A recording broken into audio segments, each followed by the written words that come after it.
સંસ્કારી નગરી વડોદરામાં વહેલી સવારે પડેલા નજીવા વરસાદી ઝાપટામાં જ પાલિકાની પ્રી મોન્સૂન કામગીરીની પોલ ખુલ્લી પડી ગઈ. શહેરના વ્યસ્ત ગણાતા દિનેશ મિલના ગરનાળામાં પાણી ભરાઈ જતા વાહન વ્યવહાર ભારે ખોરવાયો છે. વરસાદની સાથે ગટરના પાણી પણ ઉભરાઈને માર્ગ પર વહેતા થયા. સ્થાનિકો અને વાહન ચાલકોમાં ભારે રોષ જોવા મળી રહ્યો છે. ગરનાળામાં પાણી ભરાઈ જવાને કારણે રસ્તો બંધ થઈ જતા દૈનિક અપડાઉન કરતા વાહન ચાલકોને 1 કિલોમીટર જેટલો લાંબો ચક્કર કાપીને જવાની નોબત આવી છે, જેના કારણે નોકરી ધંધે જતા લોકોને ભારે હાલાકી ભોગવવી પડી હતી. ઉલ્લેખનીય છે કે દિનેશ મિલના ગરનાળામાં સામાન્ય વરસાદી ઝાપટા પડે તો પણ અવારનવાર પાણી ભરાઈ જવાના દ્રશ્યો સર્જાતા હોય છે. વર્ષો જૂની આ સમસ્યા અંગે સ્થાનિકો દ્વારા વારંવાર રજૂઆતો કરવામાં આવી હોવા છતાં પાલિકા તંત્ર દ્વારા કોઈ કાયમી નિકાલ ન લાવવામાં આવતા ચોમાસાની શરૂઆતમાં જ નાગરિકોને ભારે મુશ્કેલીનો સામનો કરવો પડે છે. વડોદરા શહેરના થોડા જ વરસાદમાં દિનેશ મિલ પાસે આવેલું જેતલપુર ગરનાળું ગટરના પાણીથી ભરાઈ જતા આવતા જતા લોકોને ભારે મુશ્કેલીઓનો સામનો કરવો પડ્યો છે, જેથી વડોદરા મહાનગરના પાલિકાના કમિશનર અરુણ મહેશ બાબુએ આ ગરનાળાની વિઝિટ કરવી જોઈએ અને ખરેખર આનું નિવારણ લાવવું જોઈએ. કારણ કે થોડા જ વરસાદમાં ગટરનું પાણી જે ગરનાળામાં ભરાઈ જતા લોકોને આવતા જતા લોકોને ભારે મુશ્કેલીઓનો સામનો કરવો પડે છે. ખરેખર આ વસ્તુ જોવા લાયક છે અને આનું નિવારણ ક્યારે આવશે એ હવે જોવાનું રહ્યું. હું તેજસ ભટ્ટ, DNTV ન્યૂઝ, વડોદરા.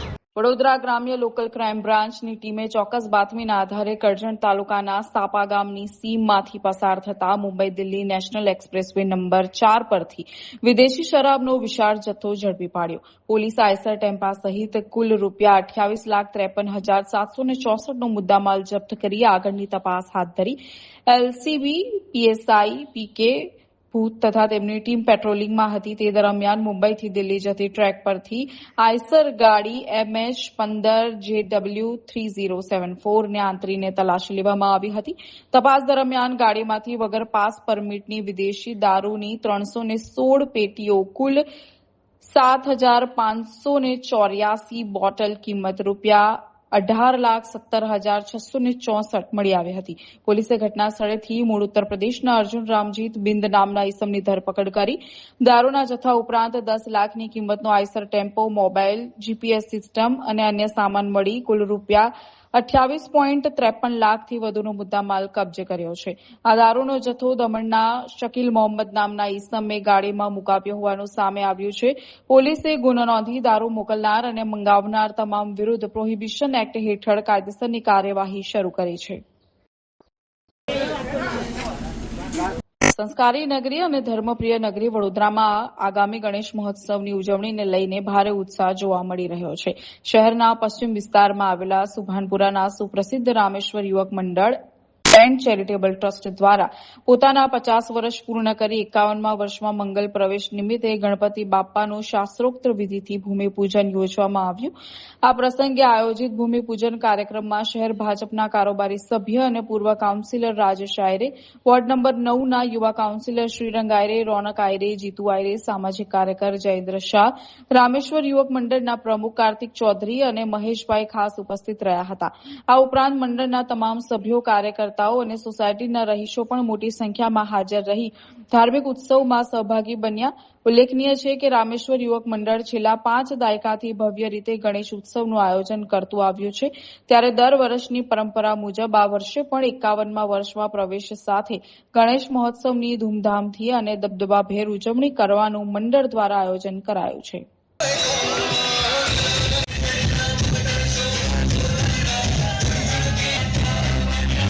વડોદરા શહેર સંસ્કારી નગરી અને સંસ્કારી નગરીની સાથે સાથે ધર્મપ્રિય નગરી કે જેની અંદર કહેવાય કે મહારાષ્ટ્ર પછી જો બીજા ક્રમાંકે જો ગણપતિનો તહેવાર થતો હોય તો વડોદરા સિટી છે. અને વડોદરા શહેરની અંદર તમે જુઓ કે ઠેર ઠેર જ્યારે બાપાના આગમન થતા હોય, બાપાની પધરામણી થતી હોય, એવી જ રીતે અમારું રામેશ્વર યુવક મંડળ જે 50મા વર્ષની અંદર મંગળ પ્રવેશ કરવા જઈ રહ્યું છે અને તેનું આજના દિવસે ભૂમિપૂજન કરવામાં આવ્યું છે. આ ભૂમિપૂજનની અંદર અમારા રામેશ્વર યુવક મંડળના અમારા મુખ્ય એવા અમારા કાર્તિક દાદા, સાથે મહેન્દ્ર કાકા, તેમજ બાળુ કાકા છે, ચેતનભાઈ છે, સાથે બાળુભાઈ છે, બાબુભાઈ છે, પ્રશાંતભાઈ છે, તમામ જે યુવક મંડળના યુવાનો છે તેમનો આની અંદર મુખ્ય સહયોગ રહેલો છે. અને છેલ્લા 50 વર્ષથી નિરંતર ચાલતા ગણપતિ મહોત્સવની અંદર ફરીથી એક વખત આજના દિવસે ભવ્ય બાપાનું ભૂમિપૂજન કરવામાં આવ્યું છે અને આવનારા દિવસની અંદર બાપાનું વાજતે ગાજતે સ્વાગત કરવાના છે। ત્યારે ફરીથી એક વખત રામેશ્વર યુવક મંડળના તમામ યુવક મંડળના જે યુવાનો છે સાથે તમામ જે રામેશ્વર યુવક મંડળ ને મહાદેવ રામેશ્વર મહાદેવની જે કમિટી છે તેમનો પણ આજના દિવસે ખૂબ ખૂબ શુભેચ્છા પાઠવું છું। વડોદરા શહેર ઉત્સવ નગરી, સંસ્કારી નગરી અને તમે જુઓ કે સમગ્ર વડોદરા શહેર કે આખા દેશની અંદર અને ખાસ કરીને મહારાષ્ટ્ર પછી વડોદરા શહેર એ ગણેશ ઉત્સવની નગરી ગયા છે અને એમાં પણ કદાચ આપણે 5 વર્ષની બાધા હોય, 11 વર્ષની બાધા હોય, પણ 50 વર્ષ સુધી આ જયારે મંડળ ચલાવે ત્યારે આના ત્રીજી પેઢી જયારે ગણેશ ઉત્સવ ઉજવતી હોય, આજના દિવસે સમગ્ર રામેશ્વર મહાદેવ મંદિરના તમામ ટ્રસ્ટીઓ સાથે સાથે અમારા રામેશ્વર બાળ યુવક મંડળ, યુવક મંડળ, નવરાત્રી મંડળ, અહીંયા કોઈ એમ નથી, આજુબાજુની બીજી 20-25 સોસાયટીઓ સાથે રહીને ખૂબ ધૂમધામથી આવો કાર્યક્રમ કરે છે। વડોદરા શહેરના તમામ યુવકો આ જ પ્રકારની તમે જોઈ રહ્યા છો કે ભૂમિપૂજન સાથે સાથે ટોલી પૂજનનું પણ એક અનોખું આયોજન હોય છે। તો બસ આપણા યુવાનોને આપણે સંસ્કાર તરફ, ધર્મ તરફ વાળીએ અને આવા જ ઉત્સવ તો કરીએ જેથી જે કુટેવો હોય એમાંથી બહાર નીકળે અને ધર્મ સાથે ભેળાય। આજે મોટિવેશન આપવા માટે અમારા વિસ્તારના અને અમારા મિત્ર એવા જયેન્દ્રભાઈ શાહ, સાથે સાથે શ્રીરંગ આયરે, આ વિસ્તારના અમારા બાળુભાઈ છે, કાર્તિકભાઈ છે, તમામ અને બહુ જ લોકોના સાથ સહકાર વગર આવા 50 વર્ષ પૂર્ણ થતા। તો જે કોઈ લોકો આવા મંડળોને સપોર્ટ કરે છે, આ ફક્ત આ રામેશ્વર નહીં પણ આખા વડોદરા શહેરમાં આ જ રીતના જ્યાં પણ યુવાનો તમારી પાસે આવે તો તમે એમને કહીને તો કમસે કમ આશ્વાસન આપજો, કારણ કે આ જ સંસ્કારી નગરી છે, આ જ ધર્મની નગરી છે। જય ગણેશ। જય ગણેશ મિત્રો, ગણપતિ મહોત્સવ ટૂંક જ સમયમાં આવી રહ્યા છે। ગણપતિ બાપ્પાની પધરામણી થઈ રહી છે। ગણપતિ મહોત્સવ નિમિત્તે રામેશ્વર યુવક મંડળ અને ચેરિટેબલ ટ્રસ્ટ દ્વારા આજે 50માં ભૂમિપૂજનનું સુંદર આયોજન કરેલું છે। રામેશ્વર યુવક મંડળ આજ રોજ 50માં ગણપતિ મહોત્સવમાં પ્રવેશ કરી રહ્યા છે। આપ સર્વ ભાવિક ભક્તોનો જે 50 વર્ષ અમને સાથ સહકાર મળેલો છે એ બદલ રામેશ્વર યુવક મંડળ, રિસ્કો સોસાયટી એન્ડ ચેરિટેબલ ટ્રસ્ટ આપ સર્વનો ખૂબ ખૂબ આભાર માને છે। આજ રોજ અમારા ભૂમિપૂજનમાં જયેન્દ્રભાઈ શાહ, શ્રીરંગભાઈ આયરે, રાજેશભાઈ આયરે, રોનકભાઈ આયરે ઉપસ્થિત રહીને એમનો કિંમતી સમય ફાળવીને આજે અમારે જે માન સન્માન આપેલું છે એ બદલ રામેશ્વર યુવક મંડળ એન્ડ ચેરિટેબલ ટ્રસ્ટ એમનો ખૂબ ખૂબ આભાર માને છે અને તે જે ગણપતિ મહોત્સવ છે એ ગણપતિ મહોત્સવમાં આપ સર્વને ભાવભર્યું આમંત્રણ આપે છે। ગણેશોત્સવ એ વડોદરાની એક આગવી ઓળખ છે અને રામેશ્વર યુવક મંડળ દ્વારા આજે સતત 50મી વખત આ ઉત્સવ ઉજવણી કરવા જઈ રહ્યા છે। ત્યારે હું રામેશ્વર યુવક મંડળ અને આ વિસ્તાર માટે ખૂબ જ આનંદની વાત છે। આ 50 વર્ષ ઉજવવા માટે હું રામેશ્વર યુવક મંડળને ખૂબ ખૂબ અભિનંદન આપું છું અને આજના આ ભૂમિપૂજન 50મી વખત જે ગણેશોત્સવ ઉજવવા જઈ રહ્યા છે અને આજે જે ભૂમિપૂજનનો કાર્યક્રમ રાખ્યો છે તેમાં અમારા વિસ્તારના યુવા કોર્પોરેટર શ્રીરંગ આયરે, ભૂતપૂર્વ કોર્પોરેટર અને સમાજ સેવક શ્રી રાજેશભાઈ આયરે અને રામેશ્વર યુવક મંડળના દરેક હોદ્દેદારોને હું ખૂબ ખૂબ અભિનંદન આપું છું। આણંદ જિલ્લાના વાસદમાં 4 વર્ષની બાળકી પર દુષ્કર્મ અને હત્યાના કેસમાં ઝડપાયેલા મુખ્ય આરોપી સુરેશ પરમારને પોલીસ વધુ તપાસ માટે લઈ જઈ રહી હતી। આ દરમિયાન કંથારિયા આસોદરા રોડ પર આરોપીએ ઉલટી આવવાનું બહાનું બતાવી પોલીસ વાન ઉભી રાખી। વાનમાંથી નીચે ઉતર્યા બાદ આરોપીએ અચાનક ચપ્પુ વડે પોલીસ પર હુમલો કરી 2 પોલીસ જવાનોને ઇજાગ્રસ્ત કર્યા। પોલીસે આરોપીને આત્મસમર્પણ કરવા અને હુમલો બંધ કરવા ચેતવણી આપી। તેમ છતાં આરોપી કાબૂમાં ન આવતા અને સતત હુમલો ચાલુ રાખતા પીએસઆઈ રાણાએ આત્મરક્ષણમાં ગોળીબાર કર્યો હતો। ગોળી વાગતા આરોપી સુરેશ પરમારનું ઘટના સ્થળે જ મોત થયું। ઇજાગ્રસ્ત પોલીસ જવાનોને સારવાર માટે હોસ્પિટલમાં ખસેડવામાં આવ્યા। ઘટનાની જાણ થતાં એફએસએલની ટીમ અને ઉચ્ચ પોલીસ અધિકારીઓ સ્થળ પર પહોંચ્યા અને સમગ્ર મામલે વધુ તપાસ શરૂ કરી છે। આ કેસે સમગ્ર રાજ્યમાં ભારે ચકચાર મચાવી હતી અને હવે આરોપીના એન્કાઉન્ટર બાદ પોલીસ કાર્યવાહી ફરી ચર્ચામાં આવી છે।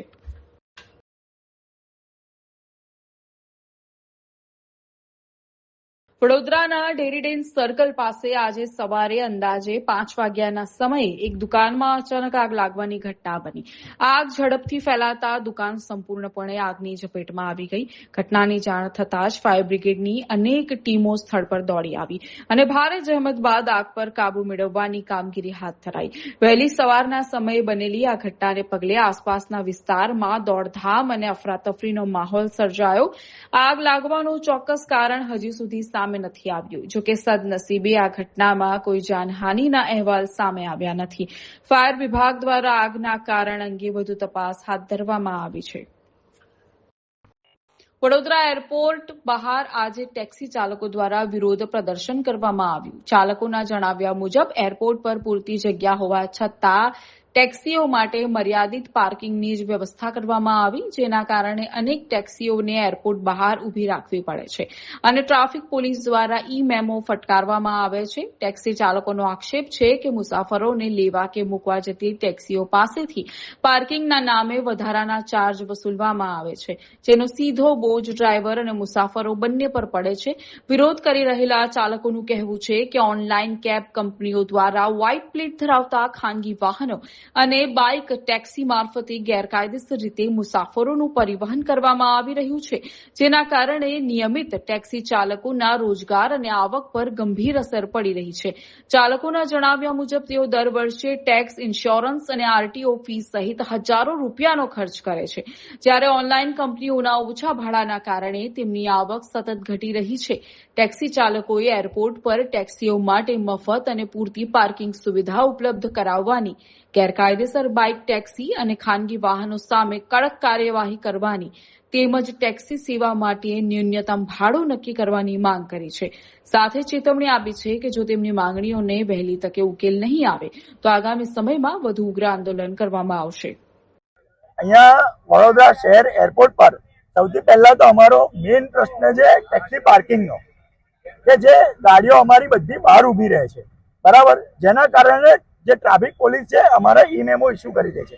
અંદર આ લોકો પાર્કિંગ આપતા નથી, જ્યારે અંદર આટલી મોટી પ્રીમાઇસીસ અવેલેબલ છે છતાં પણ એ લોકો પાર્કિંગ આપતા નથી. ઇન્ડિયાના તમે કોઈ પણ એરપોર્ટ પર જાઓ ત્યાં ટેક્સી ગાડીઓનું 1000 થી 2000 ગાડીઓનું પાર્કિંગ છે, બરાબર છે. વડોદરાની અંદર આ લોકો એવું કહે છે કે અમે તમને 14 જ ગાડીઓનું પાર્કિંગ આપીએ. તો ભાઈ આપણે ગામડામાં થોડા રહીએ છીએ કે તમે અમને 14 ગાડીઓનું પાર્કિંગ આપશો? એ લોકો કોઈ જાતનું લેટર બતાવવા તૈયાર નથી, કોઈ જાતનું પ્રૂફ આપવા તૈયાર નથી. અને 14 ગાડીઓ કયા હિસાબે ગણે છે? 14 ગાડીઓમાં કોની ગાડી મૂકીશું? અને એ લોકોને ગાડી અંદર જાય ટેક્સી ગાડી એટલે કમ્પલસરી પૈસા જોઈએ છે. તો 100 રૂપિયાના ભાડામાં હું 50 રૂપિયા અંદર આપી દઈશ તો હું ઘરે શું લઈ જઈશ? એટલે અમારી મેઇન માંગ એ છે કે વડોદરા એરપોર્ટ પર જેટલી પણ ટેક્સી ગાડીઓ છે એમને એરપોર્ટની પ્રિમાઇસીસમાં પાર્કિંગ આપવામાં આવે ફ્રી ઓફ કોસ્ટ. ભલે ને આખો દિવસ ગાડી ઊભી રહે, બરાબર છે, અમને ફ્રી પાર્કિંગ આપવામાં આવે જેવી રીતે વડોદરા ઓલ ઇન્ડિયામાં આપેલા છે.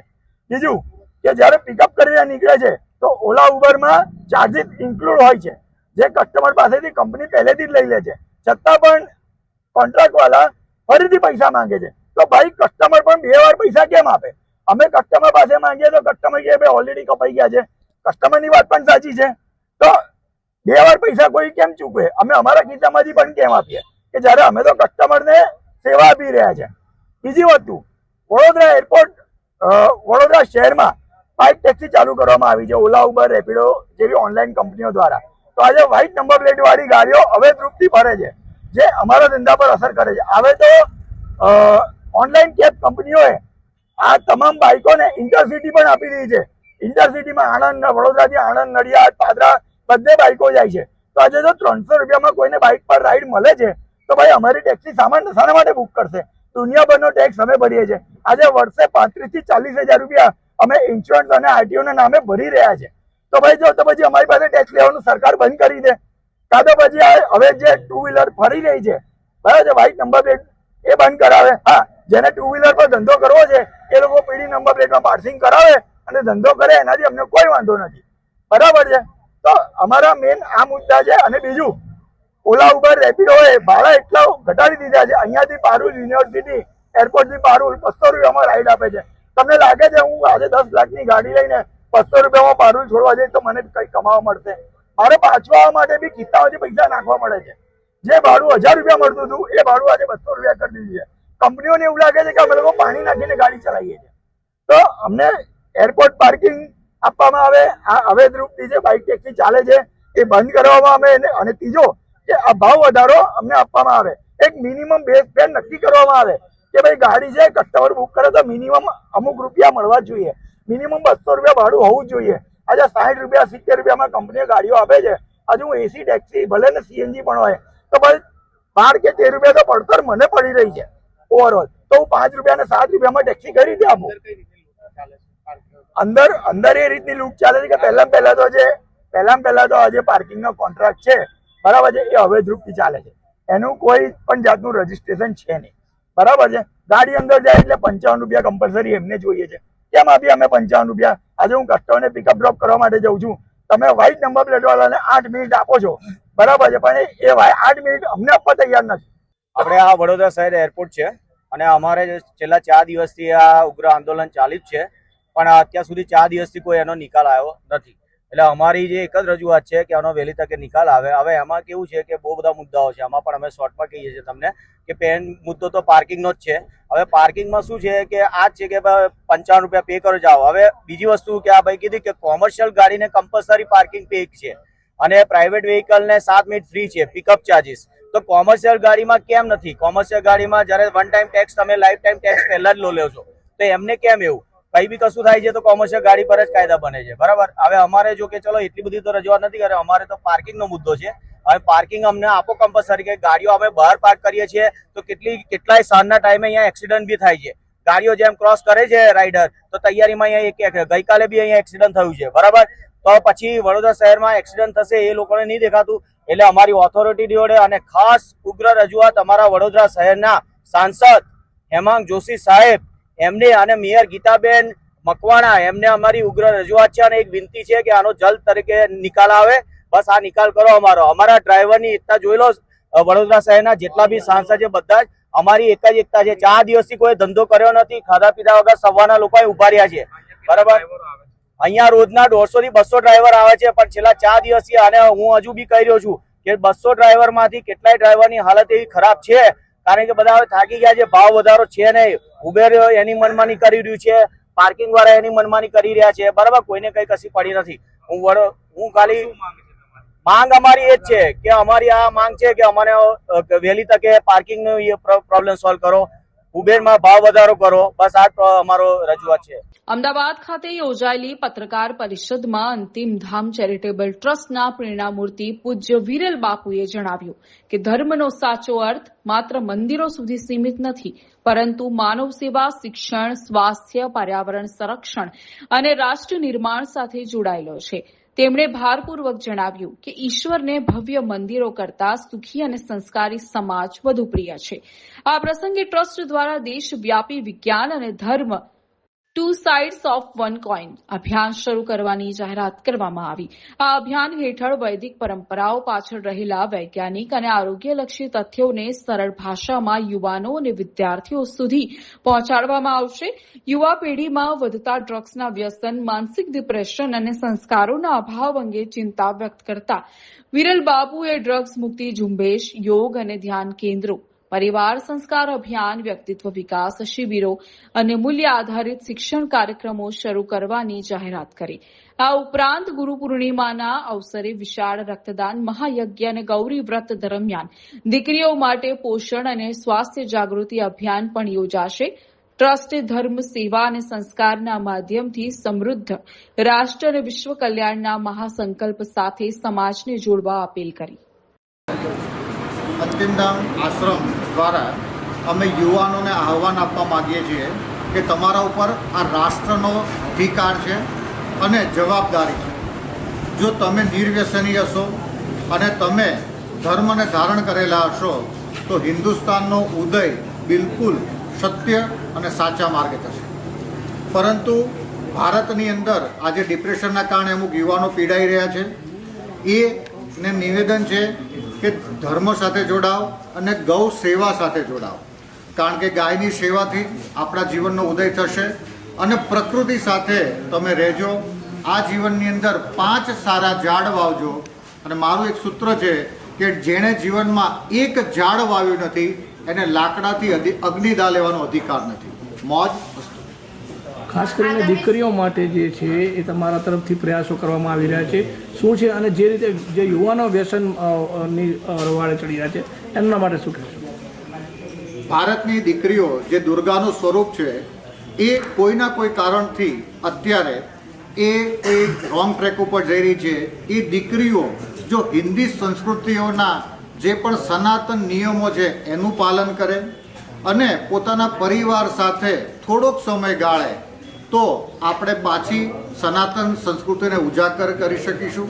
અને દીકરીઓને વિનંતી એવી છે કે મોબાઈલ અને મીડિયાનો થોડોક ઓછો ઉપયોગ કરીને પોતાના કોઠા સુધી ઉપયોગ કરે અને એની અંદર પણ ધર્મના અને બીજા કાર્યક્રમોનું નિહાળ કરે. અંતિમધામ આશ્રમ દ્વારા અમે દીકરીઓની ગૌરવ અને વ્રત દત્તક લઈ રહ્યા છે. જે દીકરીઓને ગૌરવ અને વ્રત કરવું હોય એનો સંપૂર્ણ ખર્ચો અંતિમધામ આશ્રમ ભોગવશે.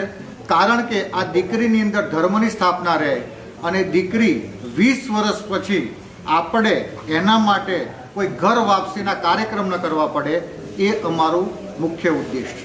વડોદરાની એમએસ યુનિવર્સિટીમાં વિદ્યાર્થીઓ દ્વારા સોનમ વાંગચુકના સમર્થનમાં અને કેન્દ્રીય શિક્ષણ મંત્રી ધર્મેન્દ્ર પ્રધાનના રાજીનામાની માંગ સાથે રેલીનું આયોજન કરવામાં આવ્યું હતું. આર્ટ્સ ફેકલ્ટી પાસે આવેલા મહાદેવ મંદિરથી ડીએન હોલ સુધી વિદ્યાર્થીઓએ પગપાળા રેલી યોજવાની જાહેરાત કરી હતી.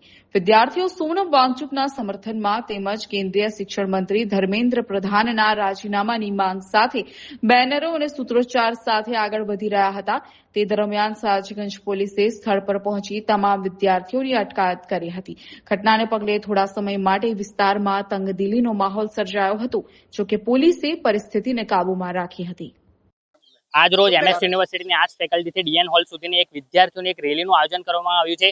જે રીતે સમગ્ર દેશની અંદર જે આંદોલન ચાલુ છે, જે વિદ્યાર્થીઓ માટેની હકની લડાઈનું આંદોલન ચાલુ છે, જે લડાઈની અંદર છેલ્લા 20 દિવસથી સોનમ વાંગચુકજી ઉપવાસ પર બેઠા છે, તેમ છતાં સરકાર તેમની પાસે આવીને વાતચીત નથી કરતી. એટલે વિદ્યાર્થીઓના અવાજને દબાવવામાં આવી રહ્યો હોય અને જે રીતે તેમની ધરપકડ કરવામાં આવી એ રીતે લાગે છે કે લોકશાહીનું હનન થઈ રહ્યું હોય. માટે આજે વિદ્યાર્થી એકતા ભેગા થયા છે. દરેક વિદ્યાર્થી ભેગા થઈને પોતાના હક માટે અવાજ લગાવી રહ્યા છે, પોતાના હક માટે લડત લડી રહ્યા છે. કારણ કે તમે જુઓ કે છેલ્લી સરકારની અંદર 70 થી પણ વધારે પેપરો લીક કર્યા છે. એટલે આ તો એક ઓફિશિયલ આંકડો છે. અનઓફિશિયલ તો કેટલા બધા પેપરો લીક થયા હશે. એટલે શું ગરીબ વિદ્યાર્થીઓને ભણવાનો કોઈ અધિકાર જ નથી? જેમની પાસે પૈસા છે, જેમની પાસે રૂપિયા છે, એ લોકો ડોક્ટર બની શકે.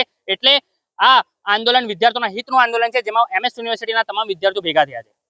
ડભોઈ તાલુકાના સેગુવાડા ગામે વરસાદી પાણીના નિકાલ અને ઘર પાસે માટીના ઢગલા બાબતે થયેલી બોલાચાલીએ ઉગ્ર સ્વરૂપ ધારણ કરતા હુમલાનો બનાવ સામે આવ્યો છે.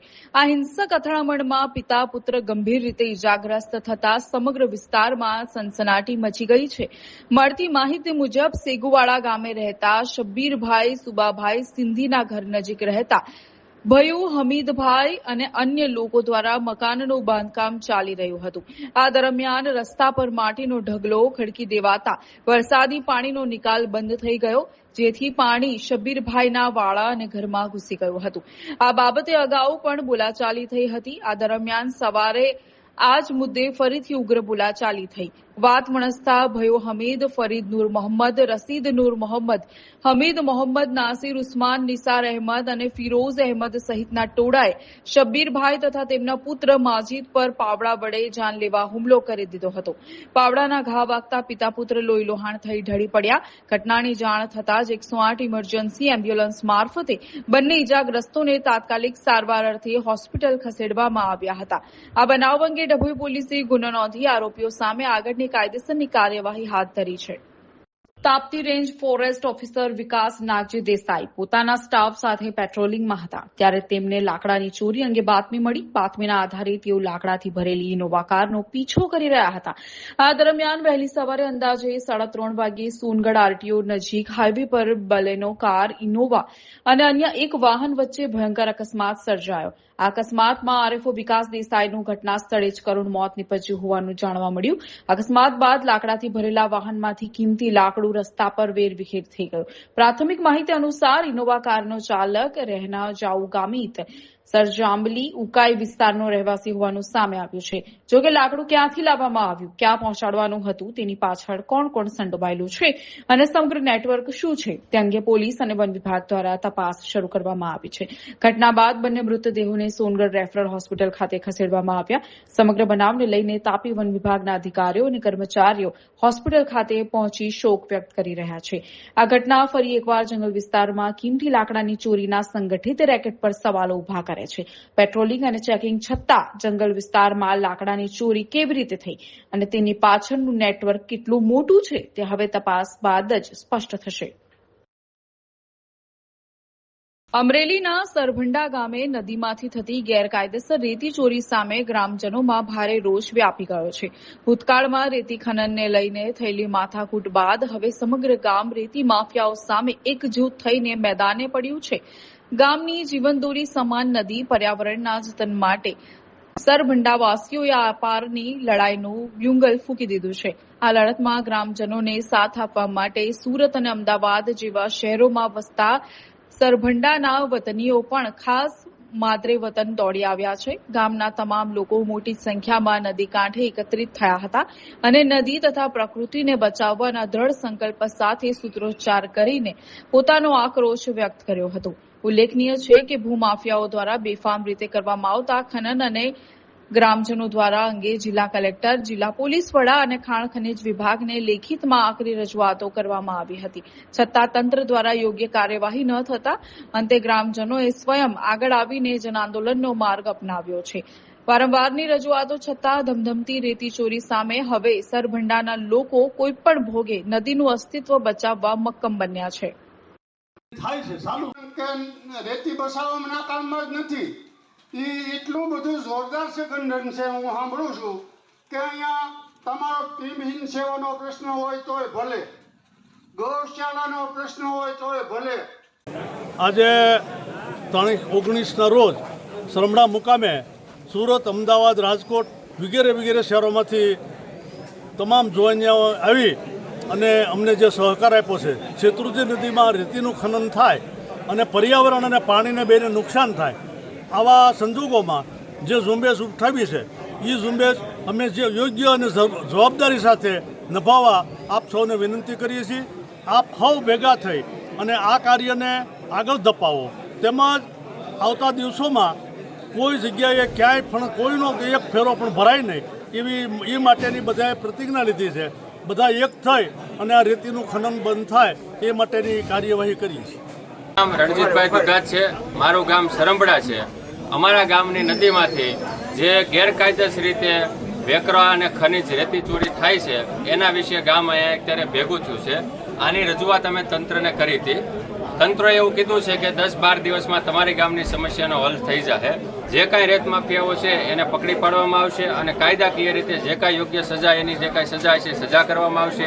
પરંતુ ગામજનોને એવું હતું કે તંત્રની સાથે સાથે ગામ પણ એકત્રિત થાય અને તંત્રનો સપોર્ટ કરે. એના માટે સુરત, અમદાવાદ અને આજુબાજુના શહેરોમાં જે કાંઈ ધંધા માટે યુવાન મિત્રો ગયા છે એ બધા પણ અહીંયા ભેગા થયા છે અને એવું નક્કી કર્યું કે આપણે ભેગા થઈને આનો વિરોધ કરીએ, જેથી તંત્રને પણ એમ થાય કે ગામનો આપણને સપોર્ટ છે.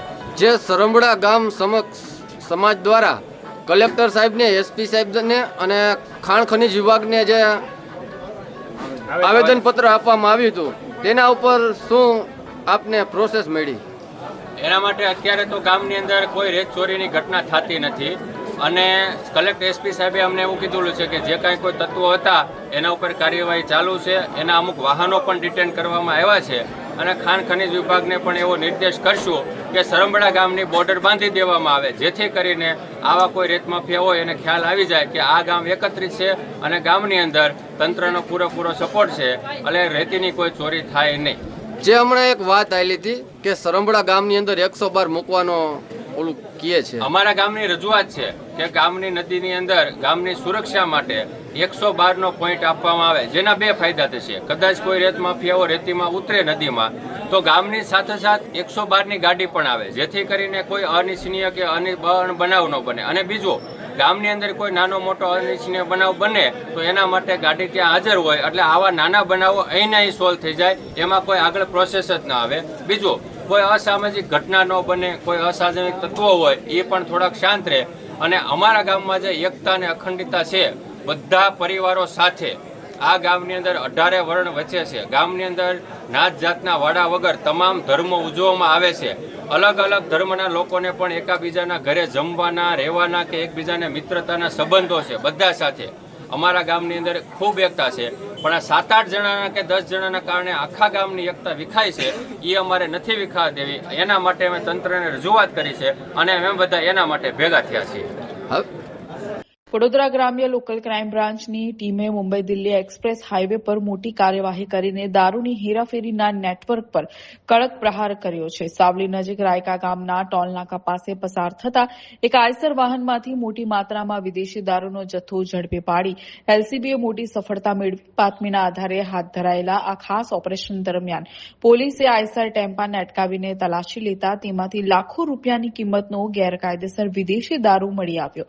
પોલીસે દારૂના જથ્થા તથા વાહન સહિત લાખો રૂપિયાનો મુદ્દામાલ કબજે કરીને આગળની કાર્યવાહી હાથ ધરી છે. હાલમાં આ દારૂનો વિશાળ જથ્થો ક્યાંથી લાવવામાં આવ્યો હતો અને ક્યાં સપ્લાય કરવાનો હતો તે દિશામાં પોલીસે તપાસ શરૂ કરી છે. બનાવમાં પકડાયેલા આરોપીઓ તેમજ જપ્ત કરાયેલા મુદ્દામાલની ચોક્કસ કિંમત અંગે પોલીસ વિભાગ તરફથી વધુ સત્તાવાર વિગતો જાહેર થવાની રાહ જોવાઈ રહી છે. એલસીબીની આ સરપ્રાઇઝ કાર્યવાહીથી દારૂના હેરાફેરી કરતા માફિયાઓમાં ભારે ફફડાટ વ્યાપી ગયો છે.